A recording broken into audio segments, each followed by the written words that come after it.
ഹോല മിഗോസ് കൊമോ എസ്താൻ.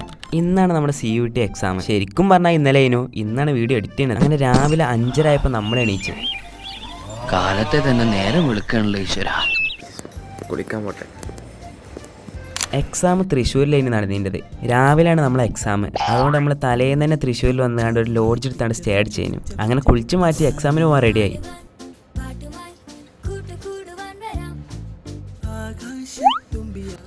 രാവിലെ തന്നെ പല്ല് കഴിച്ചില്ല. പിന്നെ ഒരു ദിവസം പല്ല് കഴിച്ചില്ല വെച്ചിട്ട് ഒന്നും ഉണ്ടാവില്ല. ഞാൻ ബ്രഷും ബ്രഷൊക്കെ എടുക്കാൻ മറന്നുപോയി.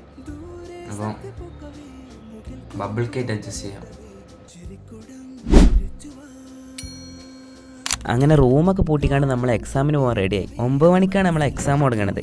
അപ്പോൾ 8:30 അവിടെ എത്തിയാൽ മതി. എക്സാം സെൻറ്ററിൽ നിന്ന് 1 കിലോമീറ്റർ മാറിക്കാണ്ടാണ് നമ്മളെ ലോഡ്ജ് ഉള്ളത്.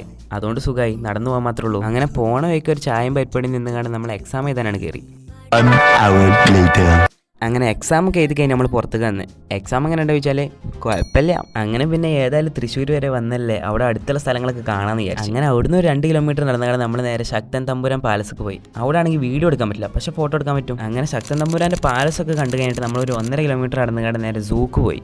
അവിടെ പോയപ്പോഴാണെങ്കിലോ എല്ലാത്തിൻ്റെ കൂട് മാത്രമേ ഉള്ളൂ, അതിൻ്റെ ഉള്ളിൽ ആരുമില്ല. ആകെ ഉണ്ടായതിൻ്റെ ചത്ത പോലെ കിടക്കുന്ന ഒരു ഹിപ്പോപ്പൊട്ടാമസും ചാവാനായിട്ടുള്ള ഒരു സിംഹവും പ്രസവിക്കാനായിട്ടുള്ള ഒരു പുള്ളിപ്പുലിയാണ്. പിന്നെ അവിടെ ഇവിടെയൊക്കെ കുറച്ച് മാനും. അങ്ങനെ അതൊക്കെ കഴിഞ്ഞാണ്ട് ഒരു ബിരിയാണിയും വെച്ചുകാണ്ട് നമ്മളിങ്ങനെ റോട്ടും കൂടെ നടക്കുമ്പോൾ കുറേ തിയേറ്ററുകളുണ്ട്. അപ്പം ഞാൻ വിചാരിച്ചിരുന്ന ഒരു പടം കാണാന്ന്. അങ്ങനെ സൂര്യൻ്റെ കറുപ്പ് കാണാൻ കയറിയതോടൊക്കെ കുടുങ്ങി ഞാൻ. എൻ്റെ അടുത്തൊരു ചെങ്ങായി ഇരിക്കുന്നുണ്ട്. ഇയാളാണെങ്കിൽ AC കൊണ്ട് ഉറങ്ങാനായിട്ട് ടിക്കറ്റ് എടുത്ത പോലെ. ചെങ്ങായി ആണെങ്കിൽ കൂർക്കം വലിച്ച് പേരും ഉറക്കം ജനറേറ്ററൊക്കെ ഉണക്കിയ പോലെ. പിന്നെ അയാളെയും കുറ്റം പറയാൻ പറ്റില്ല, ഇതൊന്നും ഇപ്പോൾ ആരും അറിഞ്ഞുകൊണ്ട് ചെയ്യണ്ടല്ലോ.